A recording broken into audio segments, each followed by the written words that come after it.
Después de tantos años, siento que si no lo suelto me voy a llevar este peso hasta la tumba. Y eso no puede ser, mis amores. Eso no puede ser porque ustedes merecen saber la verdad completa, la verdad que me costó la salud, la dignidad y casi la vida. Cuando la gente me pregunta cómo fue mi luna de miel, yo siempre sonreía, cambiaba el tema, decía, «Ay, fue muy bonita», y me iba a la cocina a servir el café, porque la verdad era demasiado oscura para contarla en una mesa de domingo con los nietos alrededor.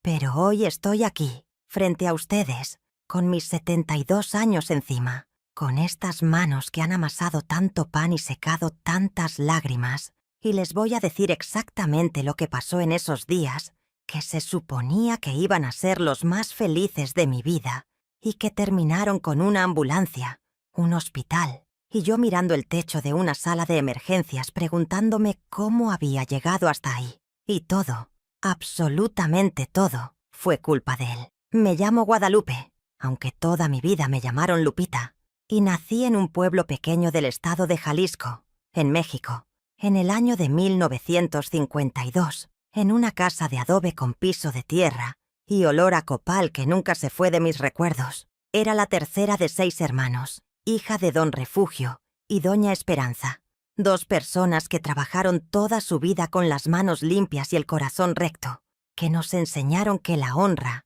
era lo más importante que uno podía tener, que una mujer decente se casaba una sola vez y que el matrimonio era para siempre, para las buenas y para las malas, en la salud y en la enfermedad. Amén. Sin discusión, sin vuelta atrás. Yo me crié con eso. Yo me tragué eso entero. Y cuando llegó el momento de casarme, no lo cuestioné ni por un segundo, porque así era la vida, así eran las cosas. Y yo era una chica buena que hacía lo que se esperaba de ella. Tenía 20 años cuando conocí a Ernesto. Él tenía 27, y era hijo de una familia con más dinero que la nuestra, cosa que para mi mamá era casi un milagro caído del cielo. Era alto, de piel morena, con bigote bien recortado y una sonrisa que le llegaba a los ojos, o eso creía yo en ese entonces. Lo conocí en una kermés que organizó la parroquia del pueblo, una de esas tardes de papel picado y música de banda donde las muchachas nos poníamos los vestidos mejores y esperábamos que alguien nos sacara a bailar. Él me sacó a mí. Me dijo que era la más bonita del salón. Yo me puse roja como un jitomate y no supe qué contestar. Así empezó todo. El noviazgo fue lo que se usaba en esa época. Visitas en la sala con mi mamá presente, cartas escritas a mano que yo guardaba debajo del colchón, salidas al mercado con una tía como chaperona, miradas largas que prometían todo sin decir nada. Ernesto era atento, traía flores, hablaba con respeto. Le caía bien a mi papá porque tenía trabajo estable en la ferretería de su familia y no tomaba demasiado, o eso decíamos entonces para consolarnos, porque la verdad es que sí tomaba, pero en esa época los hombres tomaban y nadie lo veía como un problema. Era cosa de hombres, decían, y uno se lo creía. 2 años de noviazgo y llegó la pedida de mano, la fiesta, el vestido blanco que mi mamá cosió durante 3 meses con sus propias manos, las invitaciones impresas en papel manila, el arroz con leche y el mole negro en la recepción que pagó entre las 2 familias. Yo estaba feliz, de verdad estaba feliz. Tenía 22 años, tenía un hombre que supuestamente me quería, tenía el vestido, tenía la promesa de una vida nueva y tenía esa esperanza enorme, enorme como una catedral, de que todo iba a ser hermoso. Nadie me dijo la verdad, nadie me preparó para nada. Mi mamá, la noche antes de la boda, se sentó a mi lado en la cama y me dijo, con los ojos bajos y la voz casi en susurro, «Mija, lo que pase esta noche, aguántate, es tu obligación, así es el matrimonio». Eso fue todo lo que me dijo.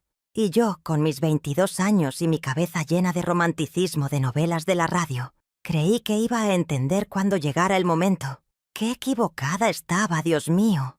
¡Qué equivocada estaba! La boda fue el 12 de marzo de 1974. Hace 50 años ya, pero lo recuerdo como si hubiera sido la semana pasada, con esa nitidez extraña que tienen las cosas que te marcan para siempre, buenas o malas. La misa fue en la parroquia de San José. El padre Marcos ofició la ceremonia.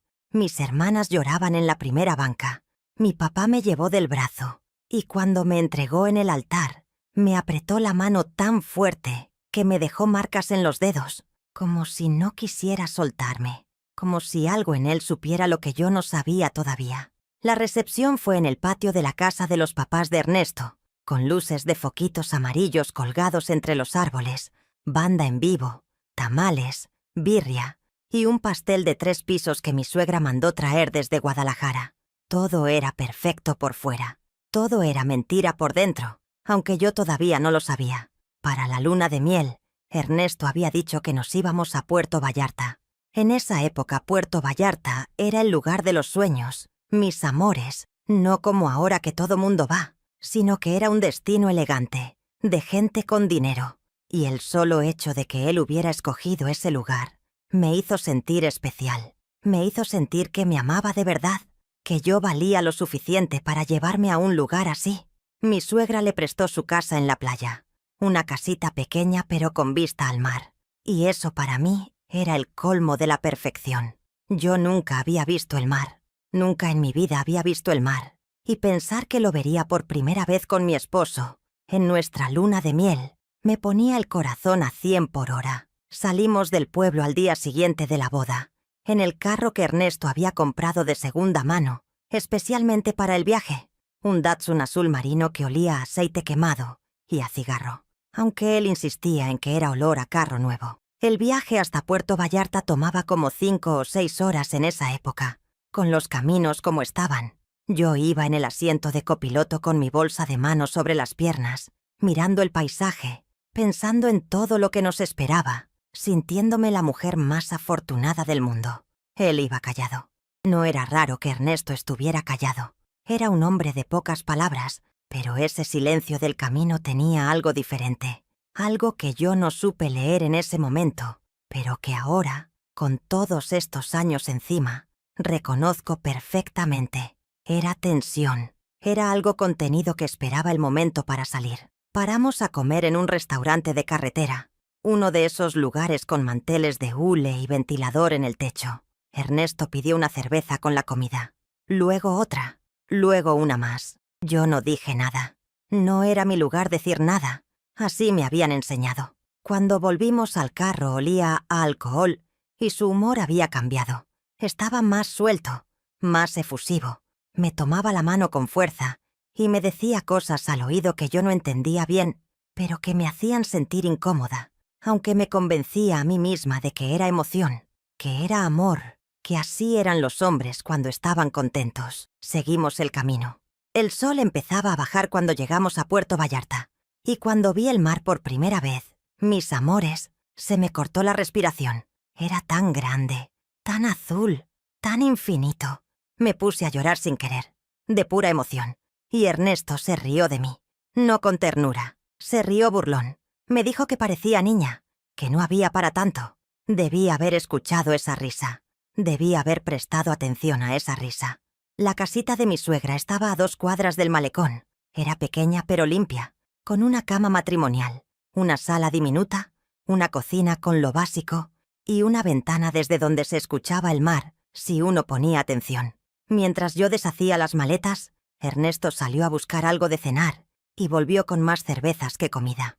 Yo puse lo que traía, unos tacos envueltos en papel aluminio que ya estaban fríos, y comimos sentados en la cama porque la casita no tenía mesa del comedor, solo una mesita de cocina muy pequeña. Él tomó y tomó. Yo comí en silencio, pensando que el cansancio del viaje y la emoción de la boda lo tenían así, que mañana sería diferente, que mañana nos levantaríamos temprano a ver el mar juntos y todo comenzaría de verdad. Pero la noche de bodas llegó, mis amores, y con ella llegó la pesadilla. No voy a entrar en detalles que no son necesarios contar, pero sí les voy a decir lo que necesitan saber para entender lo que vino después. Ernesto, borracho como estaba, fue violento. No fue el marido tierno que yo había imaginado en mis sueños de novia. Fue brusco, fue agresivo. No me escuchó cuando le pedí que se calmara. No me vio cuando lloraba. No le importó nada que yo le dijera esa noche. Y yo, con las palabras de mi mamá grabadas a fuego en la cabeza: aguántate, es tu obligación, me quedé quieta.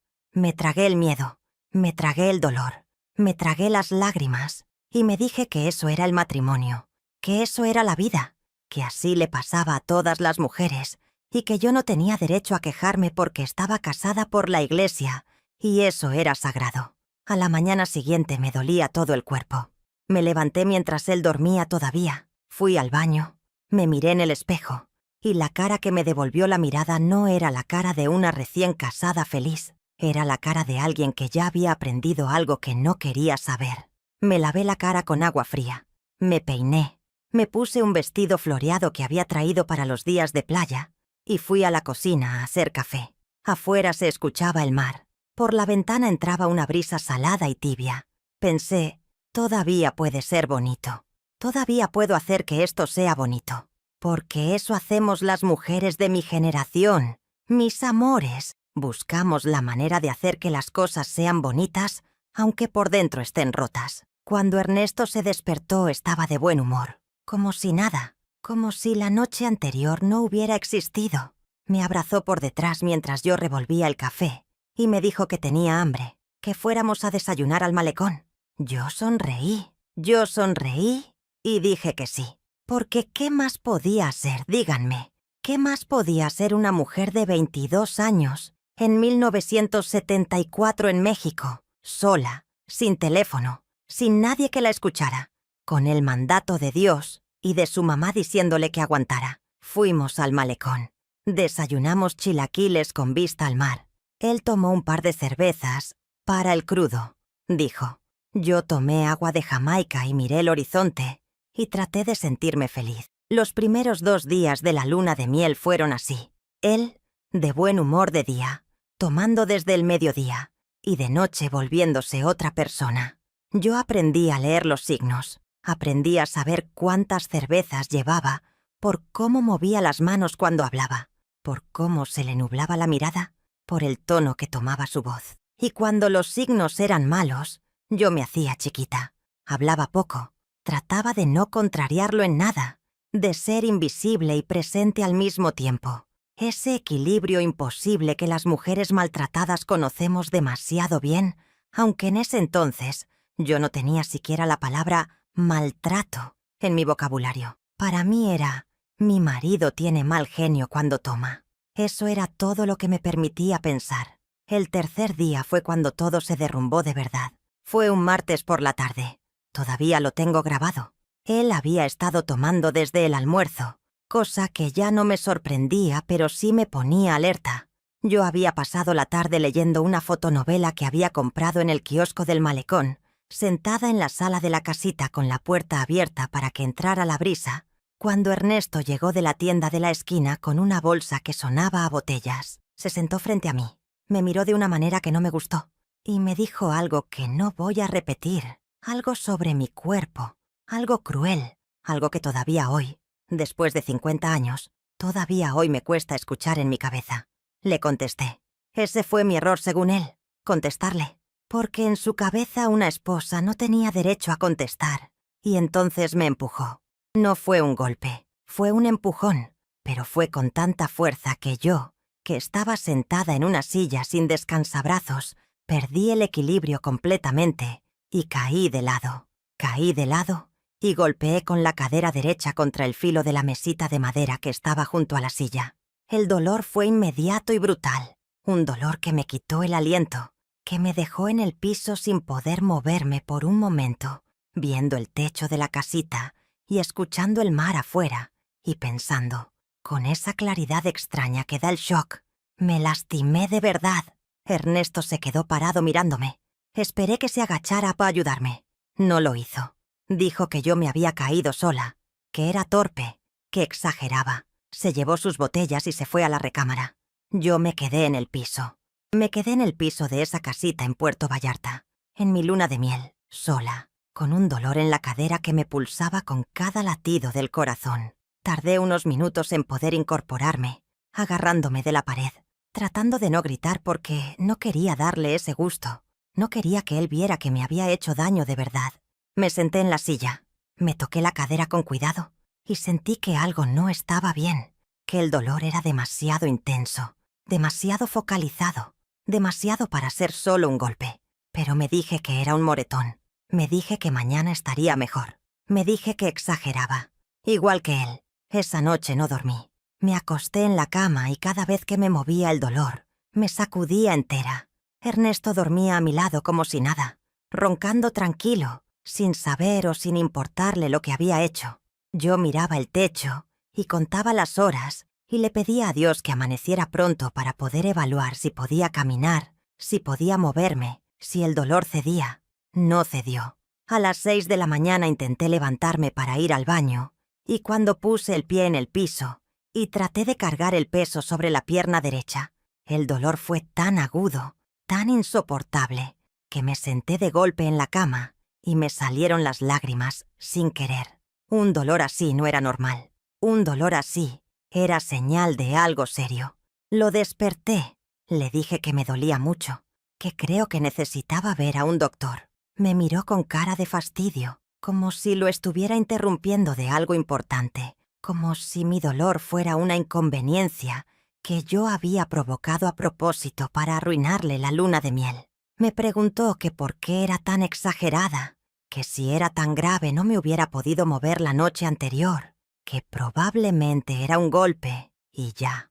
Le dije que no podía caminar bien. Se levantó, suspiró largo, se puso los pantalones despacio, muy despacio, como para dejarme claro que lo estaba molestando, y dijo que íbamos a buscar un médico, pero con ese tono de quien hace un favor enorme que no merece agradecer. Me ayudó a llegar al carro, no con cariño, sino con esa eficiencia fría de quien carga un mueble pesado. Cada paso era una agonía. Me senté en el asiento de copiloto y me aferré a la manija de la puerta, respirando por la boca, tratando de no llorar delante de él porque llorar delante de él era darle armas. Condujimos por las calles de Puerto Vallarta buscando un consultorio médico, y cuando encontramos uno, un doctor de pueblo con consultorio en su propia casa, el hombre me examinó. Me mandó a hacerme unas radiografías en una clínica que quedaba a 10 minutos de ahí, y cuando vio los resultados me dijo lo que yo en el fondo ya sospechaba. Tenía una fractura en la cadera derecha.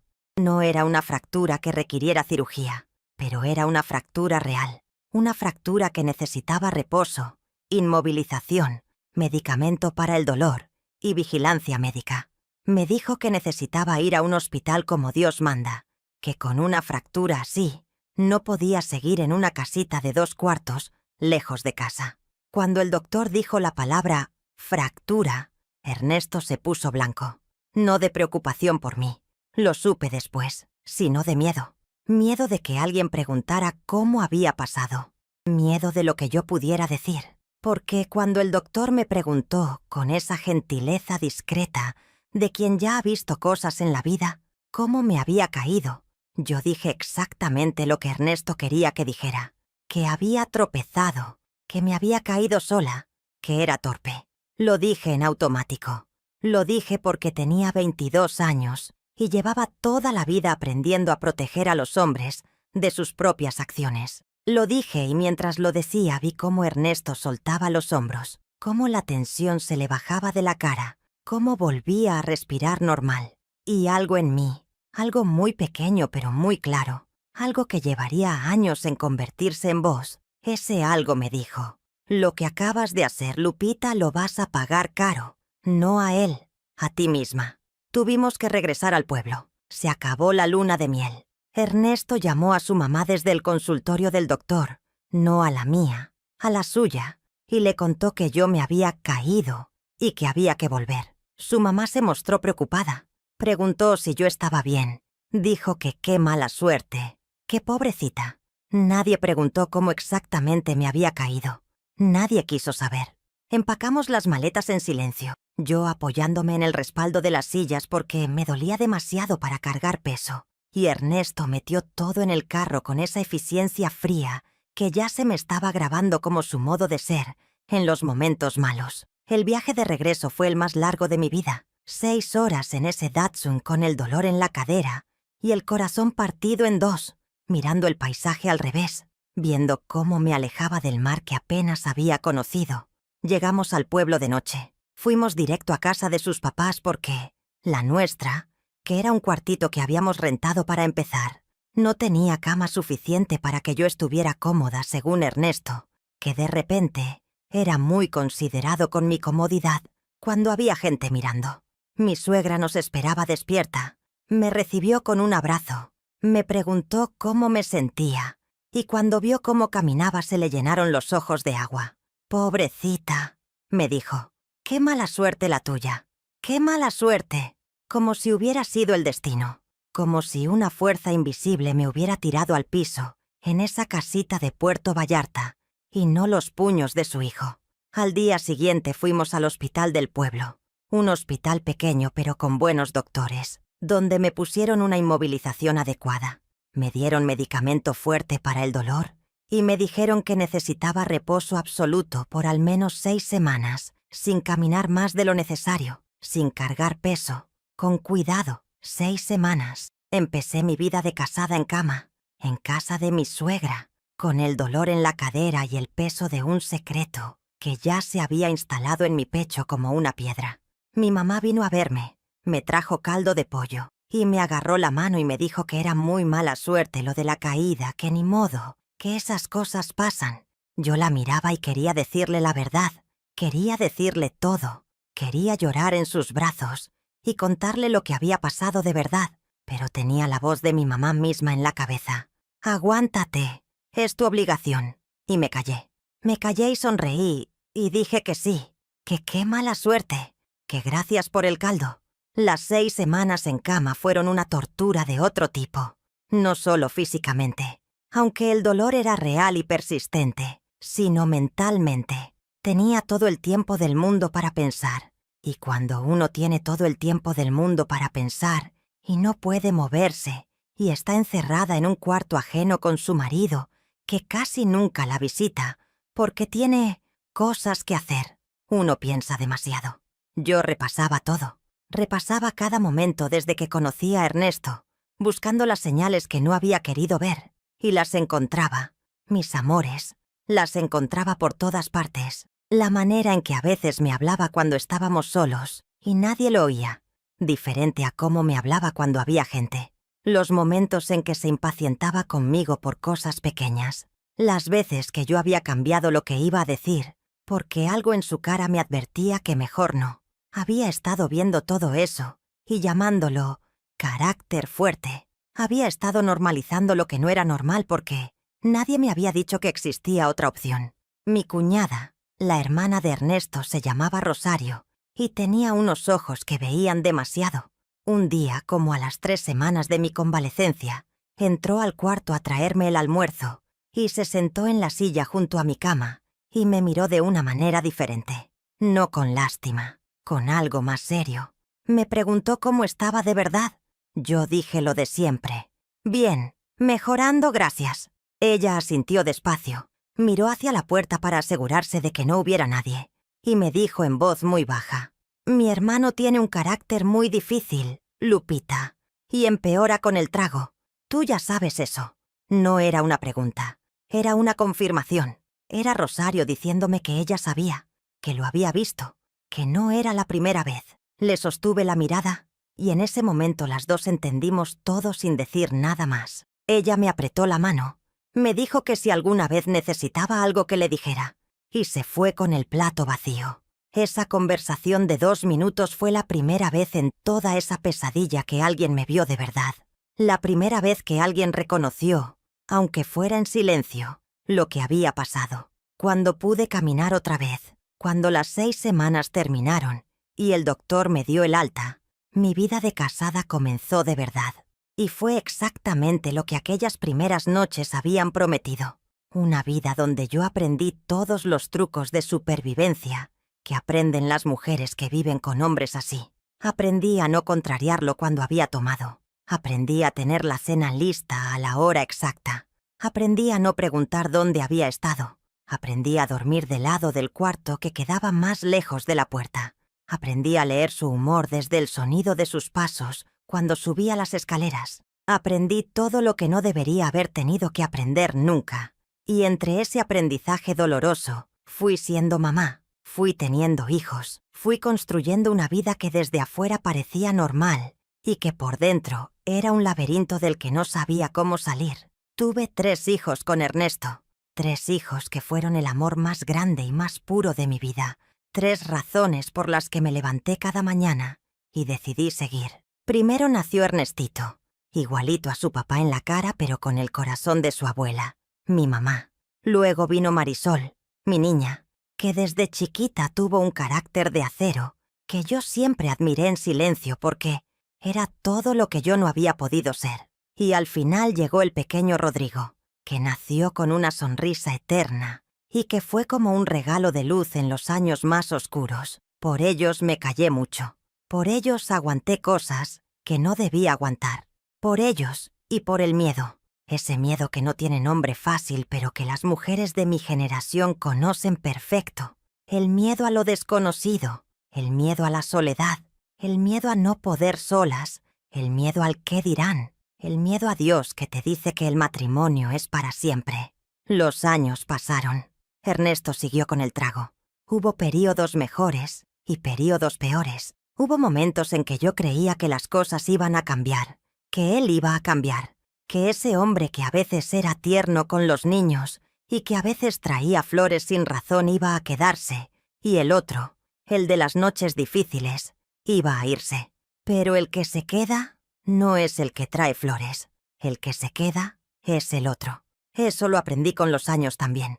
Y sin embargo seguí. Seguí porque era lo que sabía hacer, porque era lo que me habían enseñado, porque mis hijos necesitaban un padre, aunque ese padre fuera imperfecto, porque el divorcio en mi pueblo en esa época era una deshonra que uno no se ponía encima si podía evitarlo. Y en medio de todo eso, mis amores, hubo algo que me salvó la cabeza cuando creí que la iba a perder. No fue una persona, no fue un milagro, fue el tejido. Suena a cosa pequeña, lo sé, pero escúchenme bien porque esto importa. Mi mamá me había enseñado a tejer desde los 7 años. Esas tardes lentas de invierno en Jalisco, donde ella enrollaba la lana en sus dedos, con una paciencia infinita, y me enseñaba a contar los puntos, a no perder el hilo, a hacer y deshacer sin llorar cuando se equivocaba uno. Cuando llegué a vivir con Ernesto, traje mis agujas y mis madejas de lana, como si fueran tesoros, y en los años más oscuros de ese matrimonio, cuando el miedo se sentaba conmigo en la sala, y yo no tenía a nadie con quien hablar, tejía. Tejía gorros para los niños, tejía cobijas para las vecinas que parían, tejía suéteres que vendía en el mercado los domingos, tejía y tejía y tejía. Porque mientras mis manos estaban ocupadas, mi mente encontraba un lugar silencioso donde esconderse, un lugar que Ernesto no podía alcanzar, aunque estuviera sentado a 2 metros de distancia.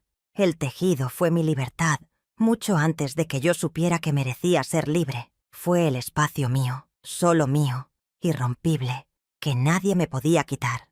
Y cuando mis nietos me preguntan hoy por qué siempre tengo algo entre las manos, yo les digo que porque las manos ocupadas son manos que no tiemblan.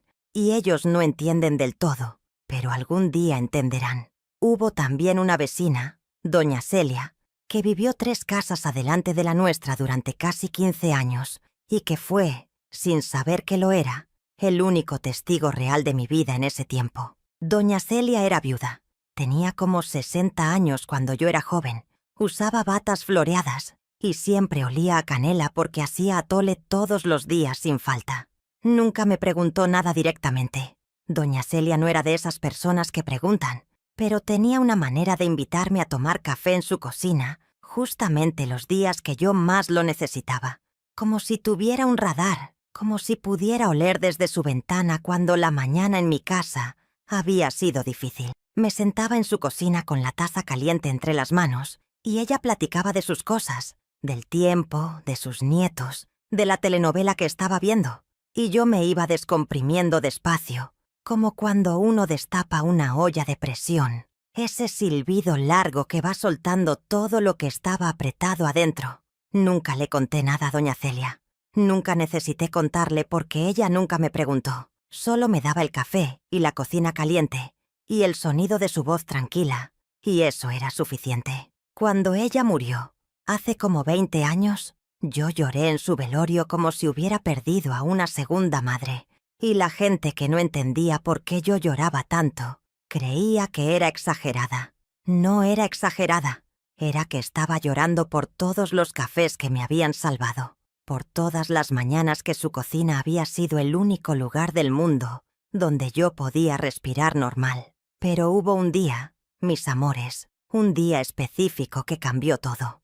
No fue un gran drama, no fue una escena de película, fue algo pequeño y cotidiano que de repente se volvió el límite.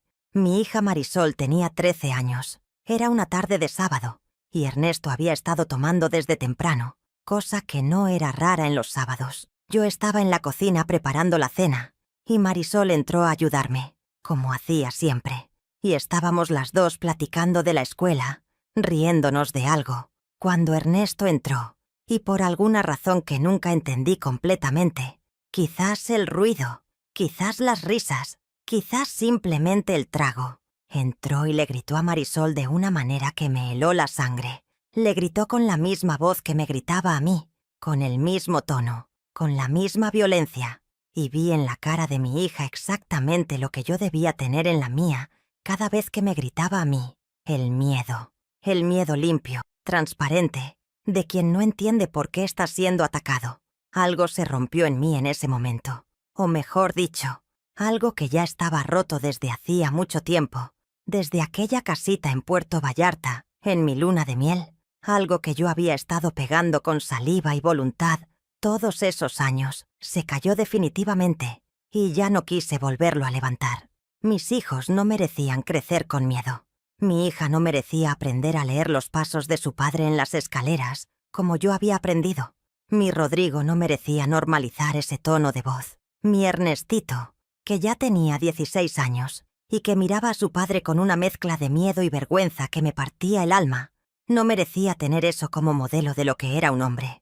Esa noche, después de acostar a los niños y de que Ernesto se durmió borracho en el sillón, yo me senté en la cocina, me tomé un café solo, y por primera vez en muchos años pensé en mí misma, no en lo que debía, no en lo que otros esperaban, en mí, en Lupita, en lo que yo quería que fuera mi vida. El proceso no fue rápido.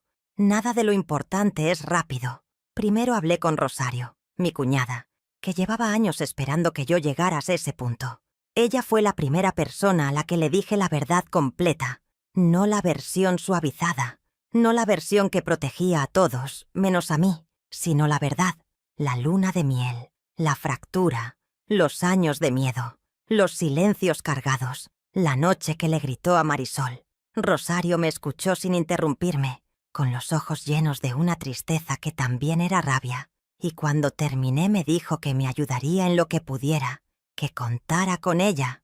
Luego hablé con mi hermana mayor, Consuelo, que siempre me había dicho sin decirme que algo no andaba bien en mi casa, que siempre me miraba con esa preocupación discreta que yo nunca había querido confirmar. Consuelo lloró cuando le conté, lloró, y me abrazó, y me dijo que me quería, que habría querido saber antes, y yo le dije que yo también habría querido contarle antes, pero que no había sabido cómo. El divorcio llegó 2 años después de esa noche en la cocina. 2 años de ir preparando el terreno, de ir guardando algo de dinero en una lata de galletas debajo de mi ropa, de ir hablando con un abogado que me recomendó el doctor del pueblo, de ir construyendo la posibilidad de una vida diferente. 2 años de seguir viviendo con el miedo, pero ya con un plan, ya con un mapa, ya con la certeza de que había una salida, aunque todavía no la hubiera cruzado. Cuando finalmente se lo dije a Ernesto, cuando le dije que me iba a separar de él, se quedó callado un momento largo, muy largo, y luego me preguntó por qué. Le dije la verdad, le dije todo. Le mencioné Puerto Vallarta, le mencioné la fractura, le mencioné lo que les hacía a sus hijos con el miedo. Se puso agresivo, como era de esperarse, pero esta vez yo no me encogí. Esta vez me quedé parada con los pies firmes en el piso y le dije que si no se calmaba, yo llamaba a mi hermano que esperaba en la calle. Se calmó. Me miró de una manera que yo nunca le había visto. una mezcla de sorpresa y algo que casi parecía respeto, y se fue. Los años que siguieron no fueron fáciles, pero fueron míos. Eso es lo que nadie me había dicho que podía existir, una vida que fuera mía. Trabajé de costurera, que era lo que sabía hacer desde chica. Cosí uniformes escolares, vestidos de 15 años, manteles de boda, todo lo que llegara, con estas manos que hoy tienen arrugas, pero que en esa época picaban aguja desde las 7 de la mañana hasta las 10 de la noche para sacar a mis 3 hijos adelante. Mis hijos, que fueron lo mejor de esa historia, que crecieron con dignidad, aunque crecieran con poco, que aprendieron que una madre sola que trabaja es más poderosa que cualquier mentira perfecta. Marisol se hizo maestra. Ernestito se fue al norte y trabaja en construcción y tiene una familia preciosa, donde trata a su esposa como ella merece. Y mi Rodrigo, mi eterno sonriente, se hizo doctor de pueblo, como el que me trató la cadera fracturada en Puerto Vallarta. Y cada vez que me lo imagino en su consultorio, escuchando pacientes con esa paciencia que heredó de quién sabe quién, pero que tiene, se me llena el pecho de una calidez que no tiene nombre. Hay algo que nunca les conté todavía y que necesito contarles porque es parte de la historia completa, y ustedes merecen la historia completa. Unos 3 años después de que me separé de Ernesto, cuando yo ya tenía mi cuartito rentado, mi máquina de coser junto a la ventana, mis hijos yendo a la escuela y mi vida siendo mía aunque fuera con lo justo, me encontré con él en el mercado un domingo por la mañana. Fue un encuentro casual, de esos que uno no puede evitar en un pueblo pequeño, y los dos nos quedamos parados en el pasillo de las verduras como 2 personas que no saben muy bien si cruzar o rodear. Él estaba más delgado.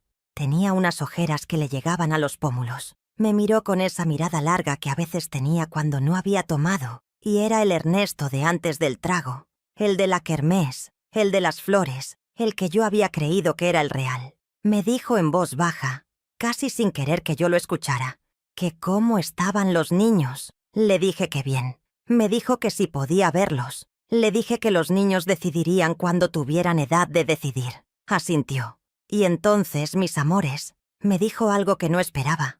Me dijo, lo que te hice estuvo mal, Lupita. Nada más. No pidió perdón. No dio explicaciones. Solo dijo que estuvo mal. Y se fue hacia los chiles sin esperar respuesta.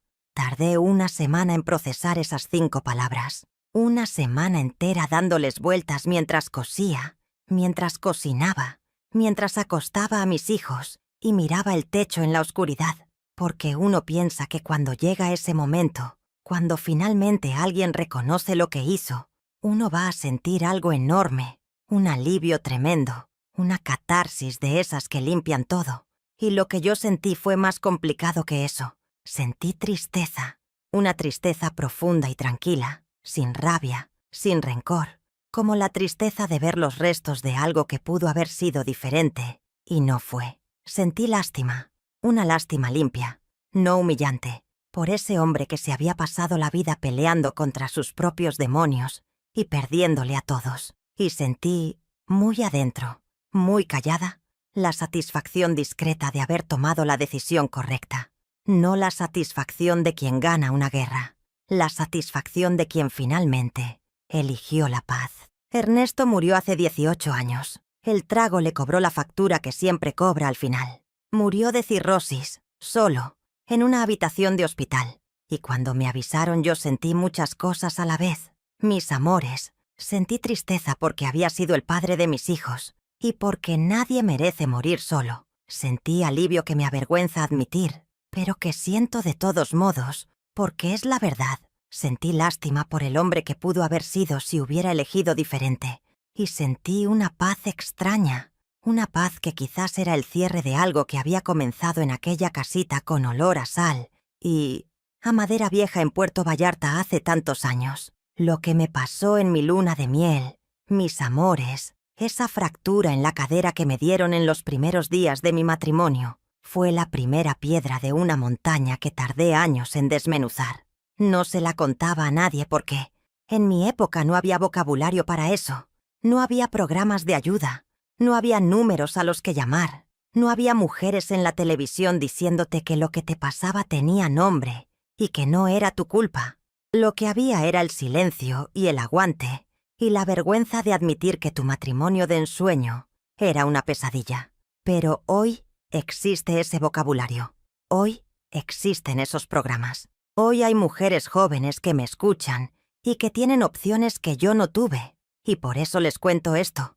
Por eso rompí el silencio de 50 años. Porque si una sola de ustedes, que me está escuchando, reconoce su situación en la mía y encuentra el valor de buscar ayuda, entonces valió la pena abrirme así frente a esta cámara, con mis 72 años y mis manos llenas de arrugas y mis ojos que todavía lloran cuando recuerdo esa casita en Puerto Vallarta.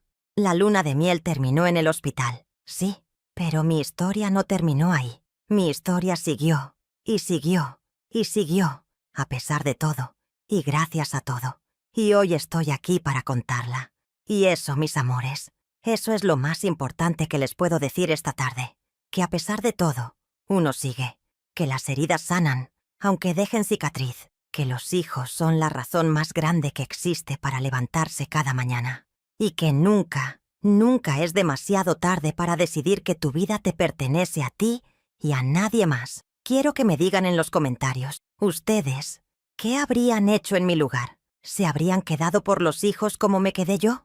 ¿O habrían tomado la decisión antes? No hay respuesta correcta, mis amores. No las estoy juzgando. Solo quiero escucharlas porque sus historias también importan.